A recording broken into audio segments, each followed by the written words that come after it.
Alhamdulillahi Rabbil Alamin. Wassalatu wassalamu ala ashrafil anbiya'i wal mursalin wa ala alihi wa ashabihi ajma'in. Allahumma rabbi shrah li sadri wa yassir li amri wahlul 'uqdatam min lisani yafqahu qawli. Wa la hawla wa la quwwata illa billahil 'aliyyil 'azim. Allahumma la sahla illa ma ja'altahu sahla wa anta taj'alul huzna in syi'ta sahla. Rabbi yassir wa la tu'assir wa adkhilni bil khair amma ba'd. Syirik kecil. Syirik kecil ialah setiap perbuatan yang boleh mengundang kepada melakukan syirik besar dan menjadi wasilah ke arahnya. Syarat menegak amalan tersebut dan menamakannya sebagai syirik.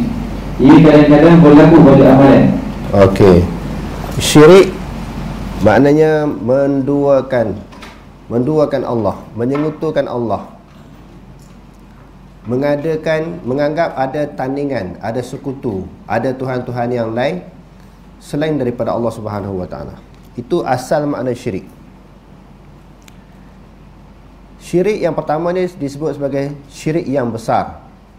Syirik yang besar ini, si pelakunya boleh menyebabkan seseorang itu akan terkeluar daripada agama Islam. Syirik yang besar, seseorang itu akan terkeluar daripada agama Islam. Seperti menyembah berhala, ada Tuhan yang lain daripada Allah, ada makhluk yang berkuasa seperti Allah Subhanahu wa taala dan sebagainya. Yang keduanya syirik kecil. Syirik kecil ini di antaranya seseorang yang melakukan sesuatu amalan, sesuatu ibadat, sesuatu kebaikan, sesuatu ibadah. Asal-asalnya ibadah ini, tujuan kita melakukan ibadah adalah untuk mempersembahkan kepada Allah, untuk memperlihatkan kepada Allah. Kita nak tunjuk kepada Allah amalan yang kita buat, sebab amalan itu sendiri memang diperintahkan oleh Allah. Sebab itu disebut di dalam Al-Quran, wa ma umiru illa liya'budullaha mukhlishina lahuddin. Tidaklah mereka diperintahkan melainkan melakukan ibadat dengan tulus ikhlas kepada Allah. Jadi asal ibadat ni nak mempersembahkan kepada Allah, nak pamerkan, nak tunjuk kepada Allah. Itu asal ibadat, memang disuruh begitu. Tiba-tiba ada di kalangan manusia ni, dia buat ibadat nak tunjuk kepada orang, nak tunjuk kepada makhluk. Tujuannya apa? Supaya dapat pujian, sanjungan. Itu juga termasuk di dalam syirik, perbuatan tersebut, tetapi syirik yang kecil. Okey, terus. Antara syirik kecil ialah A. Sedikit riak. Hal ini sebagaimana sabda Rasulullah SAW dalam hadis riwayat Muhammad bin Labid radhiyallahu anhu, Inna akhwafa ma akhafu alaikum syirkul asghar. Qalu, wa ma syirkul asghar ya Rasulullah? Qala riya'u yaqulu Allah azza wa jalla lahum yawmal qiyamah idza juziya an-nasu bi a'malihim idhabu ila alladhina kuntum tura'una fid dunya fanzuru hal tajiduna indahum jazaan. Maksudnya, sesungguhnya apa yang aku paling takut menimpa anda sekalian ialah syirik kecil. Para sahabat bertanya, apakah syirik kecil itu wahai Rasulullah? Baginda bersabda, riya.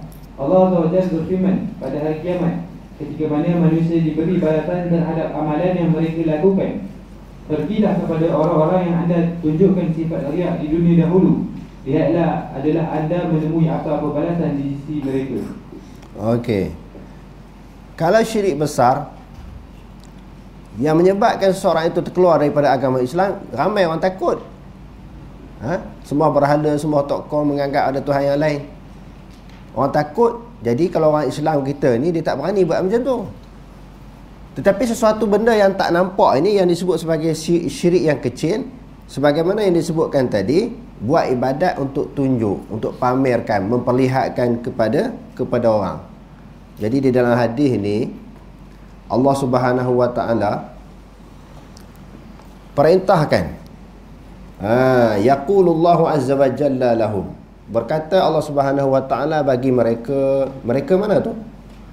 Mereka yang buat ibadat, amalan nak tunjuk kepada orang, nak memperlihatkan kepada orang. Idza juziyan nasu, apabila balasan akan manusia. Kan balasan sembahyang, puasa, zakat, haji, berselawat, berzikir, baca Quran. Allah Ta'ala bagi balasan, bagi pahala, ganjaran kepada setiap orang yang melakukan kebaikan. Sebab apa dia bagi? Sebab mereka ini buat ibadah, amalan kerana Allah. Jadi Allah Ta'ala balas. Kebajikan, amalan, ibadat yang dibuat, Allah Ta'ala balas. Setelah semua amalan manusia itu dibalas, lalu Allah Ta'ala kata, izhabu ilal ladzi kuntum tura'una fid dunya. Ada orang yang buat ibadat kerana manusia, nak tunjuk kepada orang, kamu pergilah kepada orang yang kamu nak memperlihatkan ibadat kamu di dunia dulu. Kita buat ibadat ni, buat amalan kebaikan, kita nak tunjuk ke orang kan. Allah Ta'ala kata, pergi lah jumpa orang tu, mintalah pahala kat dia, mintalah ganjaran kepada dia, mintalah balasan kepada dia, jangan minta kat aku, sebab kamu buat ibadat bukan kerana aku. Lalu Allah Ta'ala tanya, hal tajiduna indahum jazaan, adakah mereka boleh bagi balasan? Mereka boleh tak bagi pahala? Hak kita nak buat ibadat ni kerana manusia nak tunjuk kat orang, nak pamer kepada orang tu, minta kat dia. Jadi orang tu boleh bagi balasan tak? Boleh bagi ganjaran tak? Mampu tak bagi pahala? Hasil pahala tu dimasuk dalam syurga. Orang tu boleh masuk syurga kan? Boleh memasukkan seseorang yang buat ibadat kerana dia itu masuk syurga. Boleh tak boleh? Jawapannya tak boleh. Jadi apa perlunya kita buat ibadat nak tunjuk ke orang? Apa perlu? Sebab orang tu tak boleh bagi sebarang ganjaran dan juga balasan. Ini satu hadis ni sebagai peringatan lah kepada kita semua yang buat sesuatu kebaikan, ibadah. Kalau seorang-seorang ni tak apa nak buat sangat ibadah ni, kalau depan orang tu rajinnya, derma bersama, ambil gambar lagi kan. Kalau tak ambil gambar tak puas hati. Lebih lagi dekat pilihan raya kan, bagi beras kan, mesti tak gambar. Kalau tak ambil gambar tu tak boleh kan.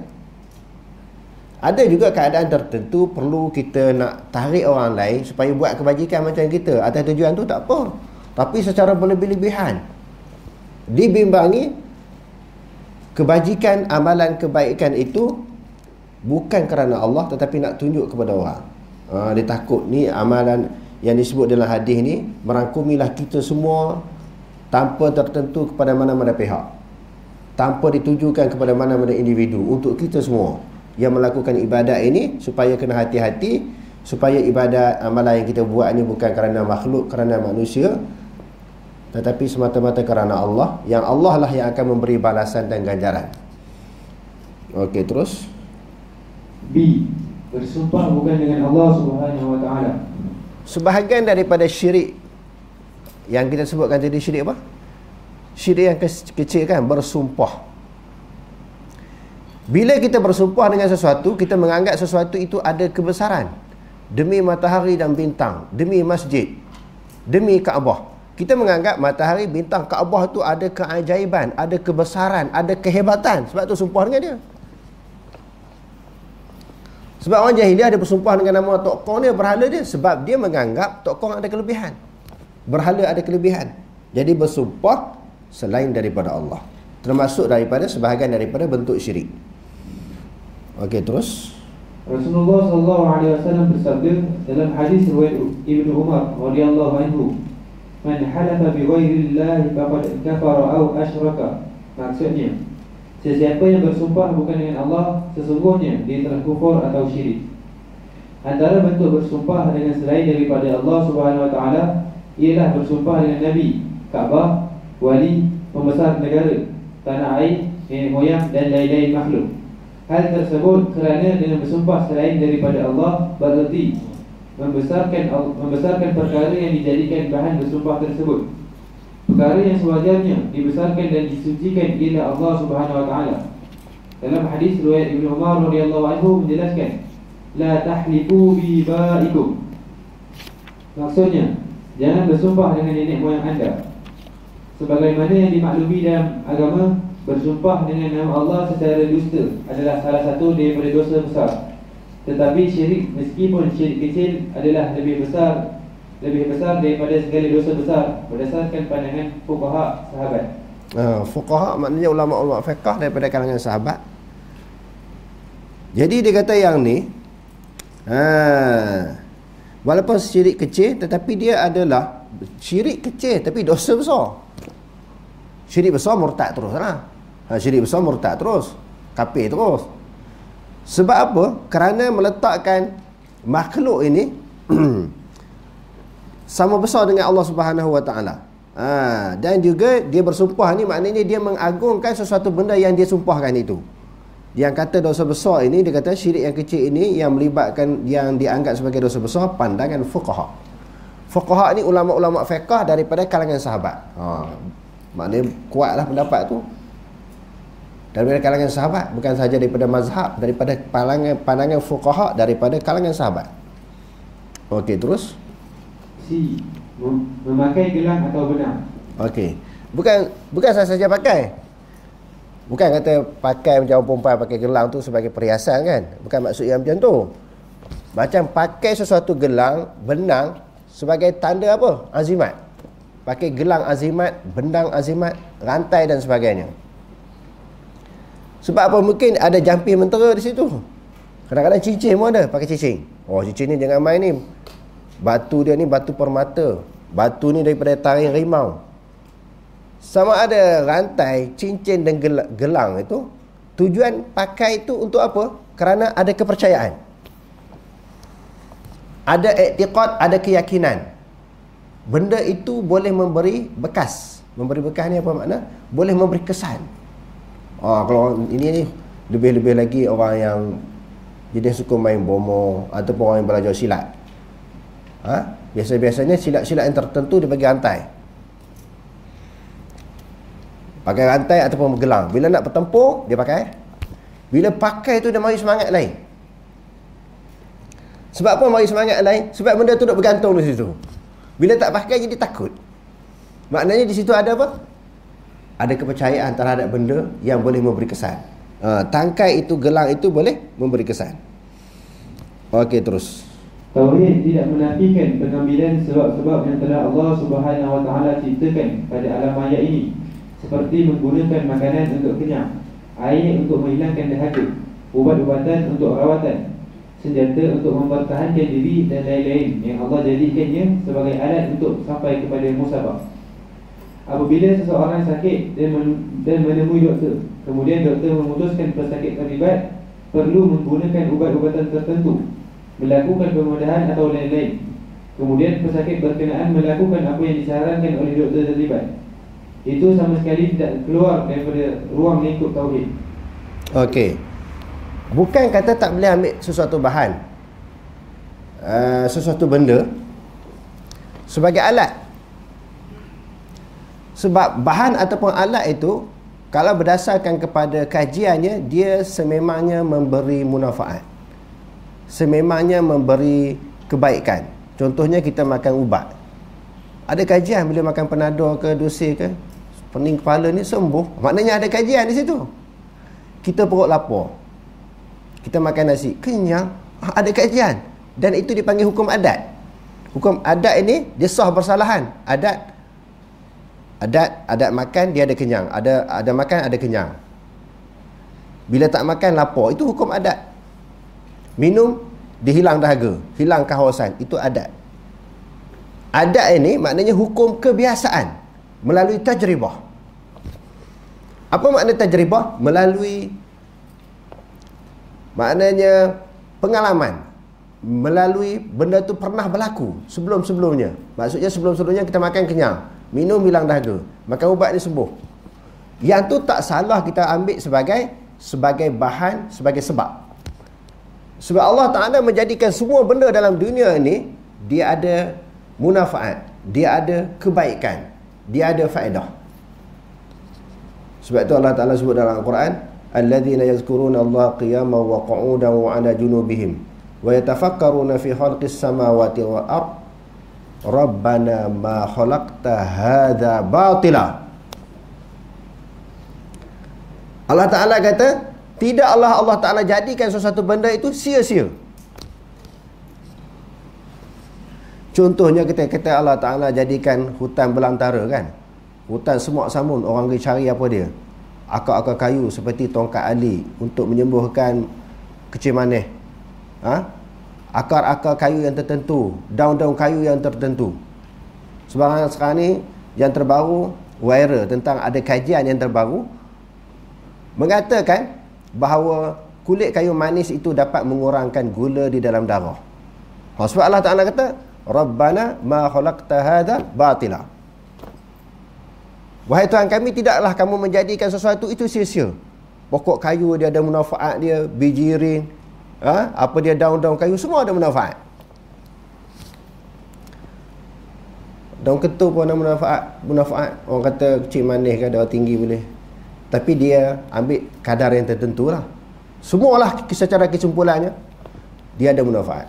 Tak ada sesuatu Allah tak ada bagi jadi sia-sia. Kadang-kadang perubatan itu dia ambil akar kayu ataupun daun-daun kayu, kadang-kadang daripada binatang, empedu binatang umpamanya. Ada kajian yang menunjukkan begitu.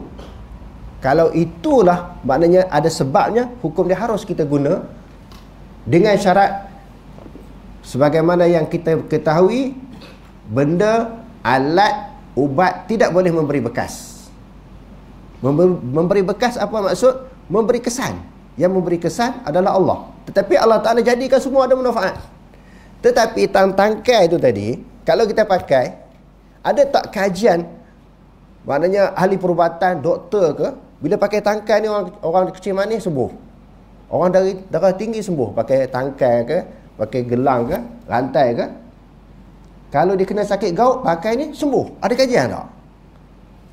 Tak ada. Bila tak ada, kita pakai itu sebab apa?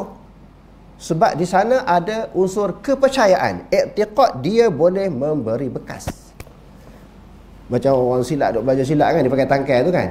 Orang boleh pakai tu, dia jadi semangat. Dia berani nak bertempur dengan orang, berani bergaduh dengan orang, dia mari syekh. Semangat ni dia mari syekh. Dia berani. Keberanian dia tu luar biasa. Siapa yang bagi dia berani ketika itu? Bukan tak benda tu ke?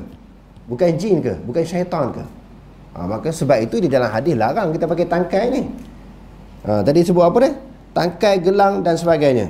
Kerana di sana ada unsur keyakinan dan kepercayaan. Dia berbeza dengan kita makan ubat. Yang tu memang ada kajian. Okey, terus. Sebaliknya, perkara yang menafikan dan bertentangan dengan tauhid adalah merujuk kepada pengambilan perkara-perkara yang tersembunyi yang tidak disyariatkan Allah Subhanahu Wa Taala bagi menghapuskan bala yang telah berlaku atau mengelakkannya daripada berlaku. Antaranya memakai gelang daripada logam tertentu atau benang yang diikat pada lengan. Dalam hadis riwayat Imran bin Husain radhiyallahu anhu menjelaskan, anna Nabi sallallahu alaihi wasallam absara ala 'adud rajulin halqatan urahu qala min sufrin wa qala wa hakama hadhihi qala min al-wahinati qala ama inna la taziduka illa wahnan bidha anka fa innaka law mitta wa hiya 'alayka ma aflahta abadan. Maksudnya, Nabi SAW melihat satu gelang pada lengan seseorang lelaki. Kata Imran, aku melihat dia berkata, besi daripada warna kuning. Nabi SAW bersabda, Silakan, ada apakah ini? Lelaki itu menjawab, takkan, yang boleh menghilangkan kelemahan. Nabi SAW bersabda, benda ini tidak akan menambahkan anda, melainkan kelemahan sahaja. Buanglah. Jika anda mati dalam keadaan ia berada pada lengan anda tidak akan berjaya selama-lamanya. Pakai gelang. Sebab tu kita kata kalau gelang ni tadi di sana ada kepercayaan. Lalu Nabi SAW bersabda, Nabi suruh buang. Nabi kata celakalah. Tidaklah perkara ini melainkan mendatangkan kelemahan. Maksudnya bila dia tak pakai tangkai itu, dia jadi berani tak? Tak jadi berani lah. Dia jadi lemah. Bila pakai jadi berani. Bila pakai jadi kuat. Bila pakai jadi hebat. Bila dia tak pakai, bila dia jadi lemah tu, apa perasaan dia? Oh, jadi lemah ni sebab tak pakai ni, sebab tak pakai tangkai tu. Jadi akidah dia pergantungan dia kepada Allah ataupun kepada tangkai tu. Kepada tangkai tu lah. Sebab tak pakai tu jadi lemah, jadi takut. Jadi ini sebahagian daripada bentuk syirik yang dapat merosakkan keimanan seseorang kerana meletakkan makhluk itu memberi kesan ataupun memberi bekas. Okey, terus. Rasulullah SAW membantah keras tindakan yang dilakukan oleh lelaki itu sebagai satu amaran agar menjauhi syirik dan mengajar para sahabat supaya menutup pintu yang boleh menyumbang kepada syirik. Oleh kerana itu, ketika Huzaifah Al-Yamani menziarahi seorang pesakit dan mendapati pada lengan beliau terdapat satu benang yang diikat dengan tujuan untuk mengelakkan demam, beliau terus membuang benang itu dan seterusnya membaca firman Allah Subhanahu wa taala, "Wa ma yu'minu aktsaruhum billahi illa wa hum musyrikun."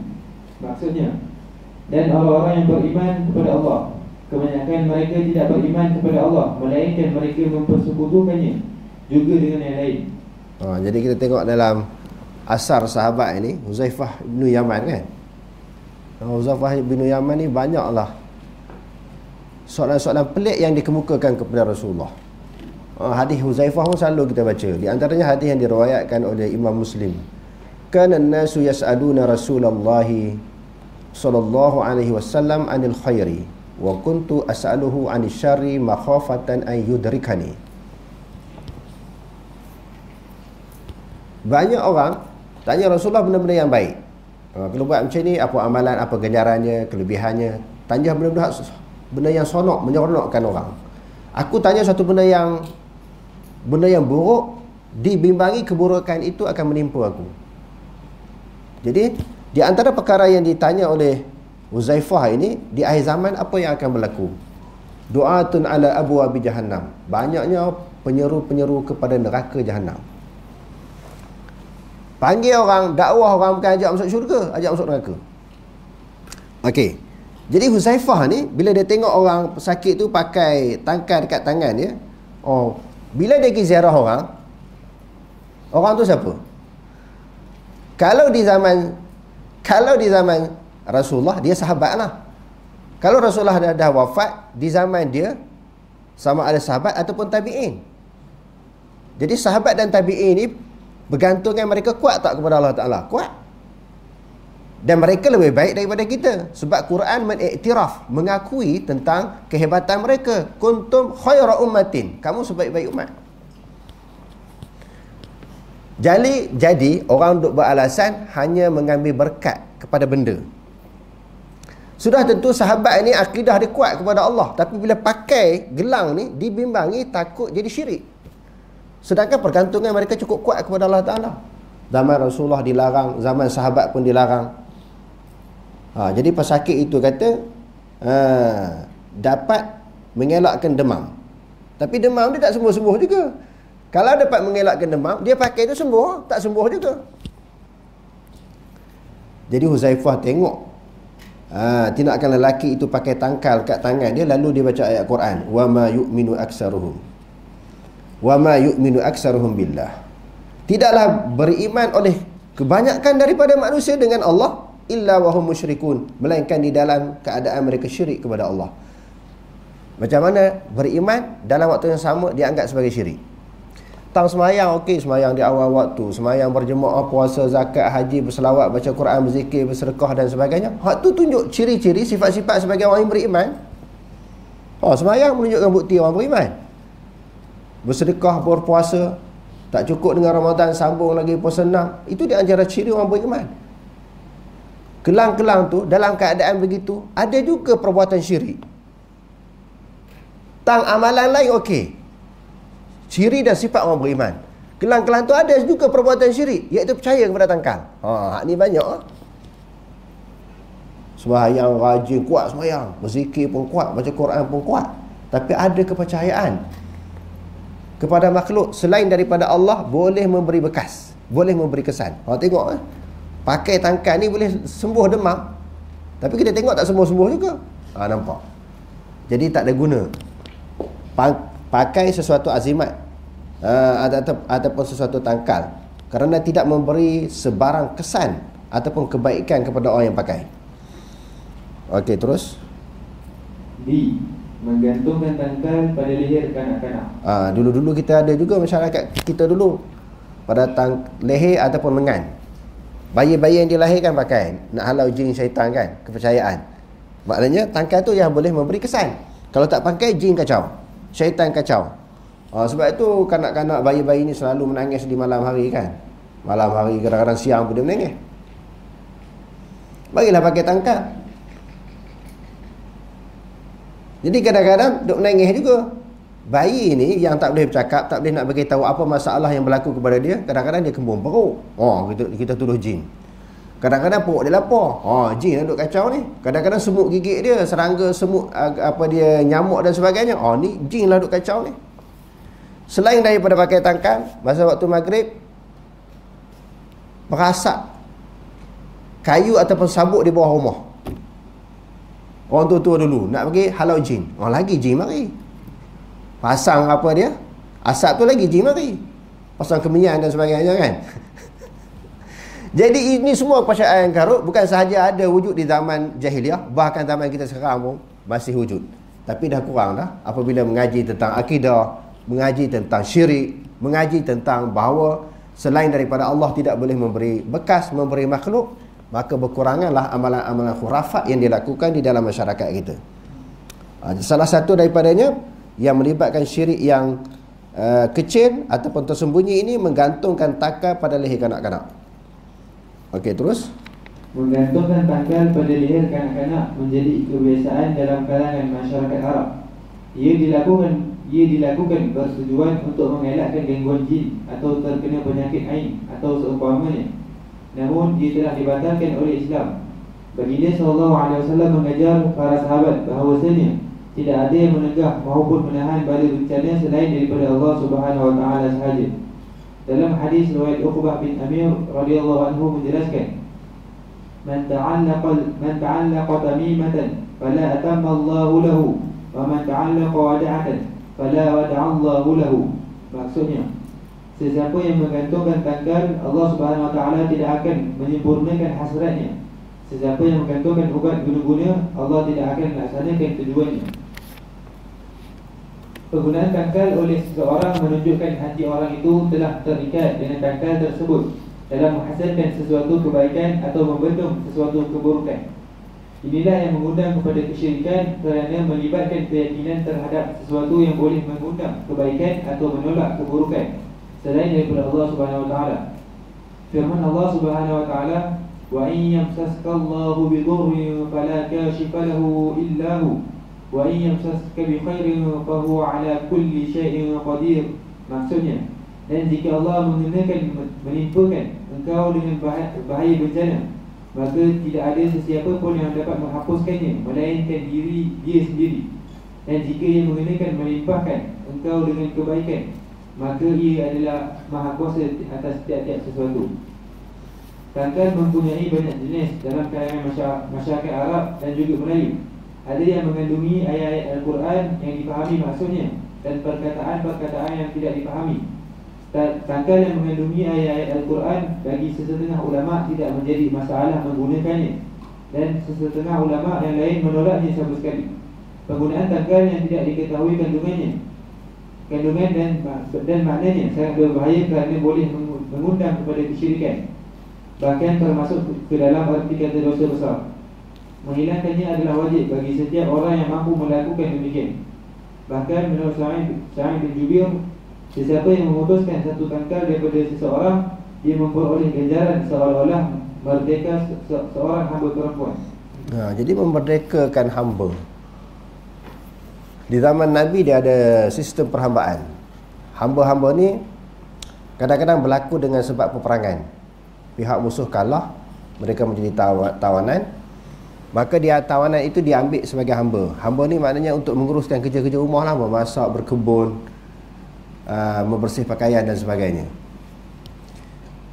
Jadi kadang-kadang hamba itu dibeli untuk menguruskan rumah tangga. Tujuan ada hamba ini, di atas tujuan dan maksud, bila seseorang tuan dia ada hamba, dia dapat menyampaikan dakwah, didikan, tarbiyah kepada hamba ni jadi orang yang baik. Kadang-kadang hamba ni orang kafir, jadi kita menjinak dia, kita santuni hamba ini, kita tunjuk akhlak yang baik, maka lama-kelamaan dia akan masuk Islam. Dan sebab itu ada di dalam hadis kan yang diriwayatkan oleh Imam Muslim. Hadis ini juga disebut oleh Imam Syafi'i dibawa oleh Imam Syafi'i di dalam kitab Ar-Risalah dan juga di dalam kitab Al-Um. Seorang tuan ni, dia ada hamba dia. Hamba dia mengembala kambing di lereng bukit Madinah. Suatu hari serigala makan kambing dia, lalu dia panas, dia geram. Atas kelalaian hamba dia tadi, serigala terkam makan kambing dia. Lalu diberitahu kepada Tuhan, kambing kamu ni dimakan oleh serigala. Dia pun marah, lalu dia tampar hamba dia. Bila dia tampar, dia menyesal sebab dia sahabat, dia orang yang baik. Dia tak boleh nak kawal diri dia sebab kambing dia mati.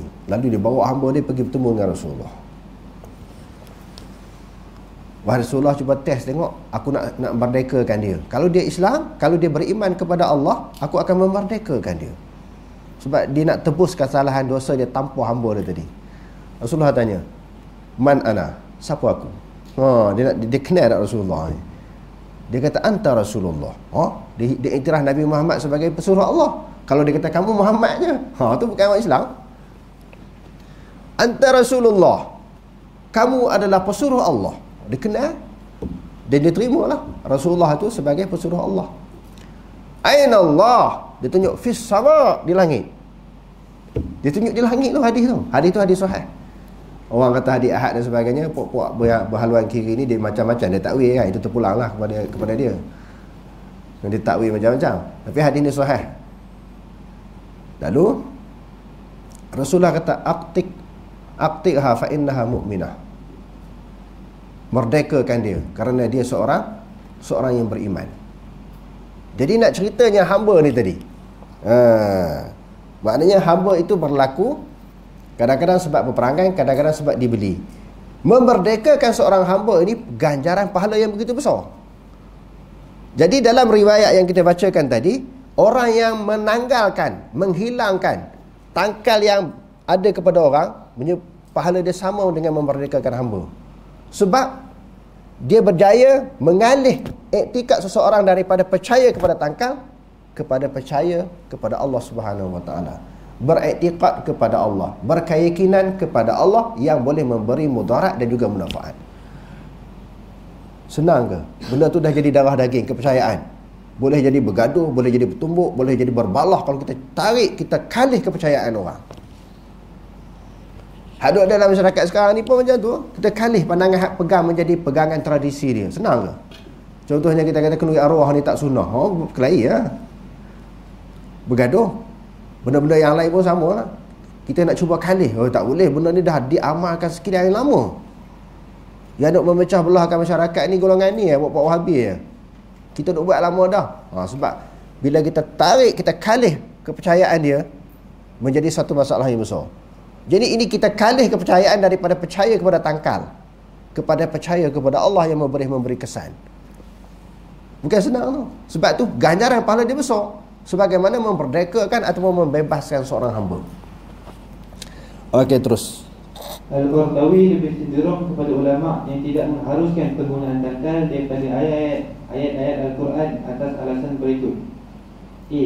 Umum larangan penggunaan tangkal dan ia sama sekali tidak mengecualikan sesuatu apapun. Jadi larangan umum menggunakan tangkal.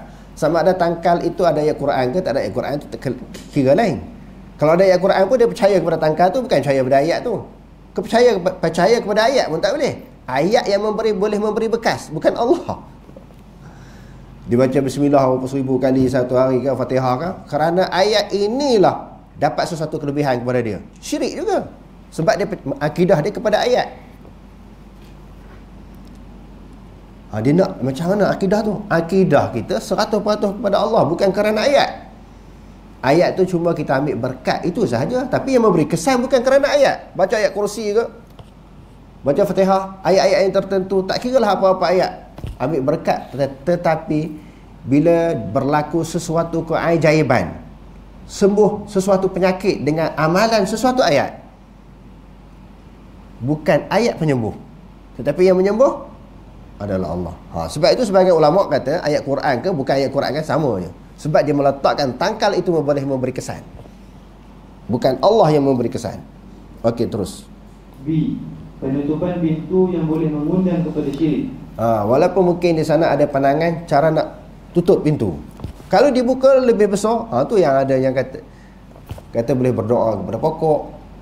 Sebab apa? Pokok bukan boleh memberi bekas, memberi kesan, cuma kita ambil berkat. Esok pokok, esok tiang masjid, kolah, air, macam-macam. Esok meja ni tak kurang daripada 10 tahun dah saya duk mengajar ni, ambil berkat esok. Gunting, kalau di Mekah gunting apa, langsir Kaabah. Oh ni pakai duk gunting ni. Dipanggil apa ni? Kain apa ni? Kain alas meja kan? Oh, berkat ni. Sebab kita dah baca Quran di sini, kita dah baca hadis, ribu-ribu hadis di sini. Dia ambil berkat mikrofon sebab dibuka ruang. Sebab itu Nabi, para sahabat tutup. Dan juga para ulama. Bila dibuka ruang, orang semua benda orang nak ambil berkat. Sebab itu yang kedua, kerana mengundang kepada syirik. Penutupan pintu yang boleh mengundang kepada syirik. Okey, terus. Hal tersebut kerana pemberian kelonggaran untuk menggunakan tangkal daripada ayat-ayat Al-Quran membuka pintu kepada pergantungan benda-benda lain atas dasar percayaan tertentu. Pintu keburukan apabila dibuka sukar untuk ditutup. C. Pendedahan Al-Quran kepada bahan permainan. Kerana orang yang memakai tangkal daripada ayat-ayat Al-Quran itu akan membawanya sehingga ke dalam tandas, tempat-tempat najis, suatu melakukan khuluk hajat, baru junub, haid dan lain-lain. Kalau orang pakai tangkal, ada ayat Quran, rantai dan sebagainya, bila dia nak pergi ke tandas, ada tangkal tak? Dia tak tangkal, dia pakai ke? Jadi bawa ayat-ayat suci kepada tempat-tempat yang najis ataupun tempat-tempat yang kotor. Okey, terus. D. Pendedahan Al-Quran kepada bahan persendaan dan sesuatu yang bertentangan dengan tujuan sebenar ia diturunkan. Allah Subhanahu Wa Taala menurunkannya bertujuan untuk menjadi petunjuk kepada manusia dan mengeluarkan mereka daripada kegelapan kepada cahaya. Ia tidak diturunkan untuk menjadi tangkal untuk digantung di leher kanak-kanak atau diletak pada tangan wanita. E. Melakukan jambi mentera. Jambi mentera yang biasa digunakan pada zaman jahiliah melibatkan perkataan dan kalimah yang diyakini boleh membendung berbagai-bagai bencana dan musibah, dan juga melibatkan penggunaan jin dan berbagai-bagai lafaz asing dan tidak difahami. Apabila Islam datang, ia membatalkan kesemua jambi tersebut. Dalam hadis riwayat Zainab radhiyallahu anha menjelaskan Rasulullah SAW bersabda, "Inna ruqa wat tamaim wat tiwala tasyirkun." Maksudnya, sesungguhnya jambi, tangkal dan ubat guna-guna adalah syirik. Dalam sebuah hadis riwayat Abdullah bin Mas'ud radhiyallahu anhu menjelaskan, "Sami'tu Rasulullah sallallahu alaihi wasallam yaqulu inna ar-ruqa wat-tama'im wat-tiwalata syirkun." Qala, "Qultu lima taqul?" "Hadha wallahi laqad kanat 'aini taqdhibu wa kuntu akhtalifu ila fulan min yahudi yarqini fa idza raqani sakanat." Faqala Abdullah, "Innama dhaka 'amalu syaitan كان ينقصها بيده فإذا رقاها كف عنها إنما كان يكفيك أن تقولي كما كان رسول الله صلى الله عليه وسلم يقول أذهب البأس رب الناس اشفي أنت الشافي لا شفاء إلا شفاؤك شفاء لا يغادر سقما." Maksudnya, aku mendengar Rasulullah SAW bersabda, "Sesungguhnya jambi, tangkal dan ubat guna-guna adalah syirik." Isterinya berkata, "Kenapa anda menyatakan demikian kepadaku? Mataku sentiasa mengalirkan air mata apabila melihat sesuatu. Aku telah menemui seorang lelaki Yahudi. Apabila Yahudi tersebut menjambi, matanya kembali tenang." Abdullah berkata, "Itu adalah termasuk kerja syaitan." Beliau meniup dengan kedua-dua tangannya. Apabila beliau menjambi, syaitan menjauhi anda. Sebenarnya, cukup kepada anda mengucapkan sebagaimana yang diucapkan oleh Rasulullah SAW. "Hilangkanlah penyakit, wahai Tuhan manusia. Sembuhkanlah, Engkau sahaja yang maha penyembuh. Tidak ada kesembuhan sebenar melainkan kesembuhanmu, kesembuhan yang tidak lagi mengundang sebarang penyakit." Jadi kita tengok dalam hadis ni, bila orang perempuan ni jumpa Yahudi sembuh, itu dalam bentuk sihir ya.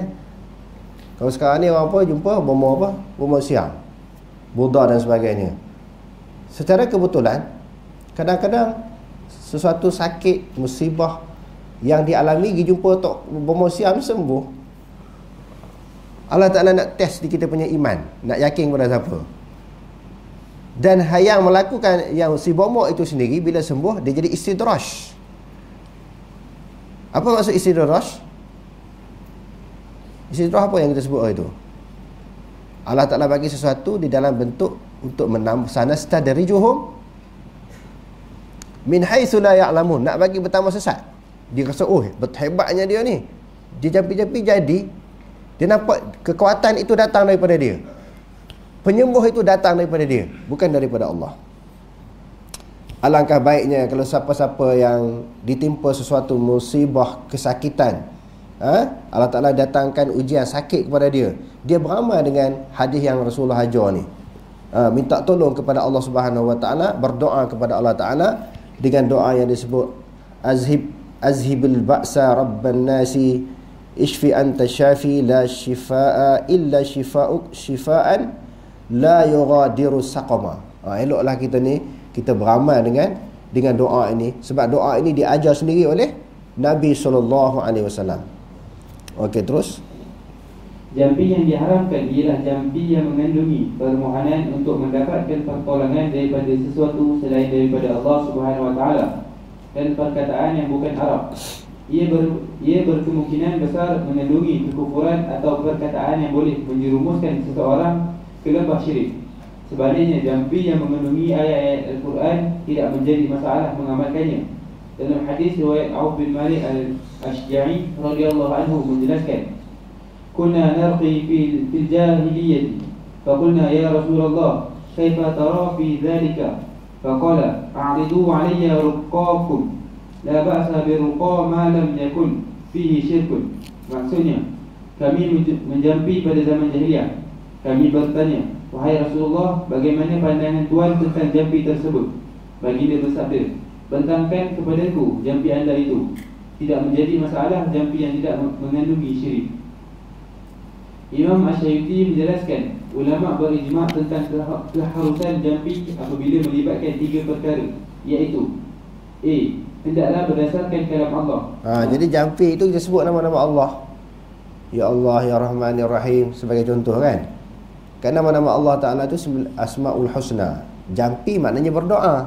Bila berdoa, memang disuruh kita masukkan nama-nama Allah. Walillahil asma'ul husna fad'uhu biha. Dan bagi Allah itu nama-nama yang indah-indah. Bila kamu nak berdoa, sertakanlah nama-nama tersebut. Jadi bila jampi adalah doa. Jadi masukkan nama-nama Allah. Yang ni salah satu daripada bentuk jampi yang diharuskan. Dan nama-nama Allah Ta'ala tu memang dapat difahami. Okey, yang kedua, hendaklah menggunakan bahasa Arab atau bahasa yang difahami maknanya. Kadang-kadang tak bomoh ni dia baca, kita pun tak faham. Baca pula laju, dia seru apa pun kita tak tahu. Kita pun tak faham. Nak kata bahasa Arab, kita pun belajar bahasa Arab. Sebut bahasa Melayu, kita pun tak faham. Bahasa apa yang dia tuturkan?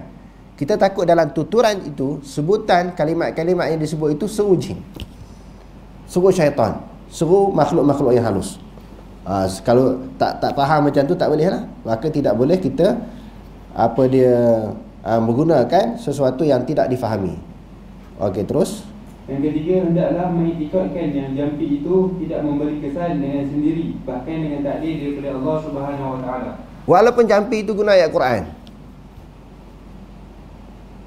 guna nama-nama Allah Ta'ala sebagaimana yang disebutkan tadi, tapi kena ingat, bukan kerana ayat Quran tu, bukan kerana nama-nama yang disebut itu, tetapi yang memberi bekas adalah zat Allah Subhanahu Wa Ta'ala sendiri.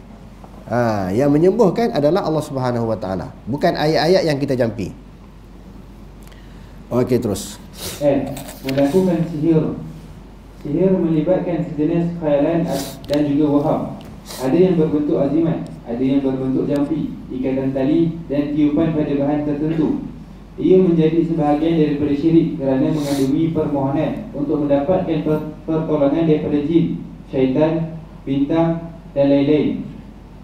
Dalam hadis riwayat Abu Hurairah radhiyallahu anhu menjelaskan, Rasulullah SAW bersabda, "Man aqada uqdatan thumma nafatha fiha faqad sahara wa man sahara faqad asyraka wa man ta'allaqa syai'an wukila ilaih."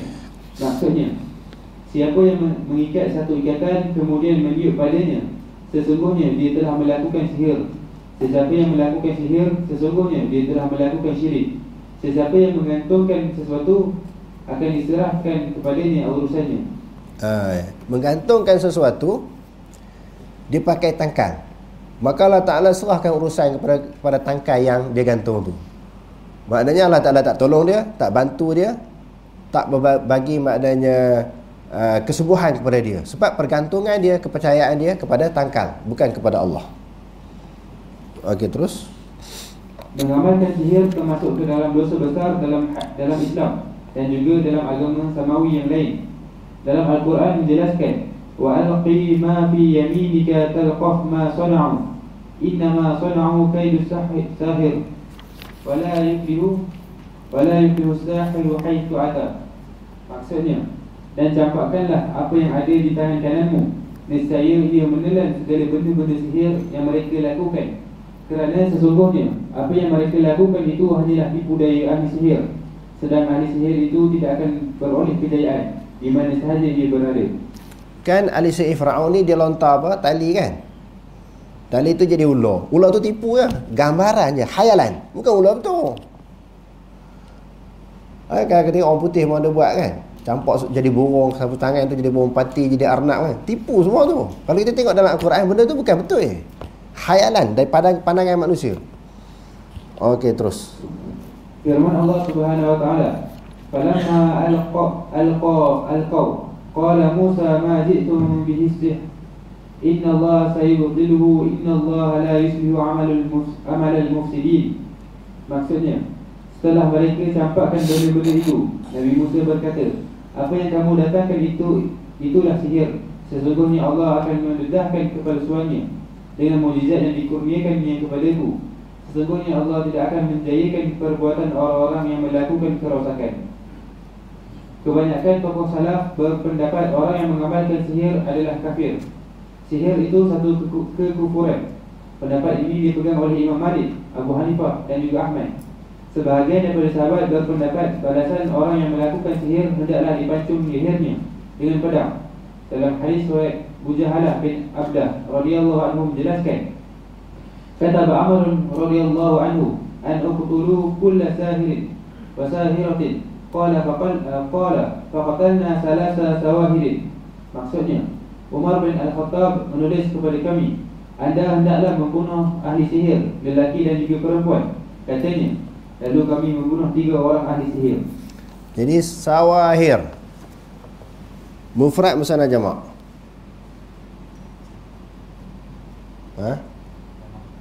Jamak apa? Taksir. Kita baca sawahir bagi apa?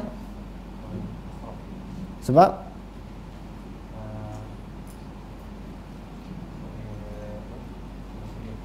jadi yakni ismul ladzi la yansarif. Jadi kita baca sawahir masajid, wazan mafa'in. Jadi ismul ladzi la yansarif, walaupun dia jadi mudhafun ilaih, tidak boleh dibaca dengan baris bawah. Okey, terus. Sesetengah ulama berpendapat orang yang menggunakan perkara yang mengkufurkan dalam amalan sihirnya, dia dikira kufur. Jika tidak, dia hanya fasik sahaja. Wallahu a'lam. Aqulu qawli hadza wastaghfirullahal azim wa lakum. Wassalamu alaikum warahmatullahi taala wabarakatuh.